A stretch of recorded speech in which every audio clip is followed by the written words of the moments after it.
I caved. I sent a small email to my ex-daughter Luna that simply said, "What do you want?" I didn't expect the multi-paragraph response.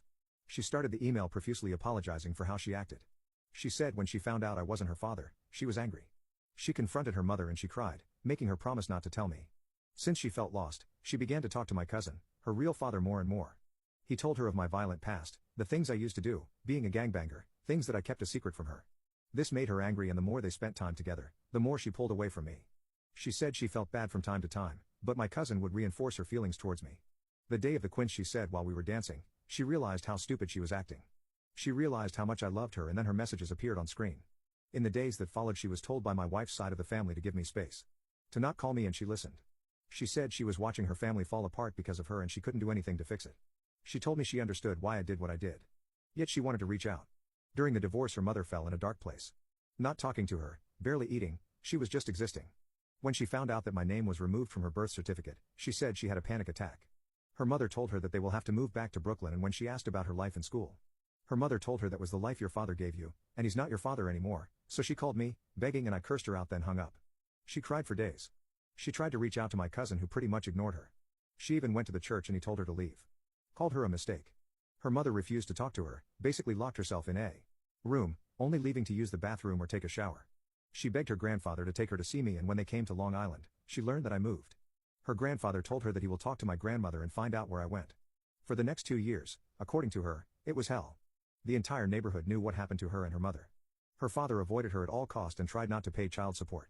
It took her grandfather to threaten him to start paying. In the meantime, her mother didn't talk to her. She was just locked in her room. The few times they did speak, she called her an ungrateful girl, and she was the reason why she lost the love of her life. Her grandfather had to put her mother in her place by telling her that her infidelity was the reason why she lost the love of her life, and she locked herself back into the room. So Luna barely stayed home, and that was how she met the father of her child.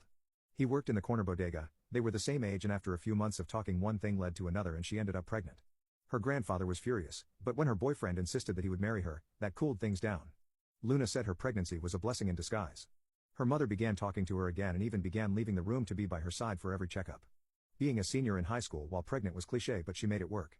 A month before the baby was born, she graduated, and her boyfriend joined the Marines. He wanted to elope before leaving, but she wants a wedding. Her boyfriend had no issues naming his son after me. Apparently, his father was absent, and the fact he was a junior was a reminder that he shared the name of a man who didn't want him. When she heard I was in town, she got a speeding ticket trying to get to my grandmother's apartment. She wanted to see me. Wanted to apologize, and wanted me to see her son. She just wanted to see me. However, she was late and she cried. When her mother gave her my number, she wanted to call me immediately, but the entire neighborhood was talking about how I hurt her father, so she waited. Her mother was sad to see that I moved on and have a son.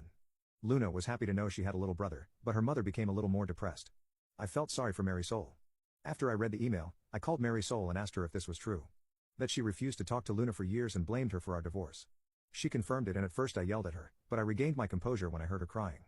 I told her to move on. Find someone else, but she said no. She told me that I was her husband and I will always be her husband. It broke my heart a little. I then had my grandmother go see my cousin so I could talk to him. The second he heard my voice, he began to cry and beg me to forgive him. I just asked him why he didn't become a father to Luna? Why he poisoned her against me, and he said it was envy. He was in love with Mary Soul and I took her from him. When I was arrested, he consoled her. Manipulated her, and barely lasted a second with her, and she realized what she was doing and shoved him off of her, but he already nut. When she found out she was pregnant, he knew the baby was his. They both knew. It was supposed to be a secret. Mary Soul took her terrible pregnancy as God's punishment for her infidelity and deceit. When Luna turned 13, he was intoxicated. Seeing my life, and envy was the one sin he couldn't shake. So he wanted to ruin it, and he did. I told him when we see each other again in hell, I will be his eternal tormentor, and hung up on him. Jocelyn was there for me, she told me that everything will be okay. Luna and I commented through email. I spoke to her on the 4th, she spent over an hour crying while talking to me. I even spoke to her boyfriend, who asked me permission to marry her. I thought it was funny, but honorable. My wedding is next month and Jocelyn wants me to invite Luna. At the same time, Luna wants me to give her away for her wedding in November. My future father-in-law sat me down and told me that he couldn't grasp my situation, but respect the road I took. Because the road saved his little girl, gave him a handsome grandson, and a future son-in-law that he would unalive for. That made me laugh. But he told me that I need to let go of the anger and start forgiving, but never forget. He's right.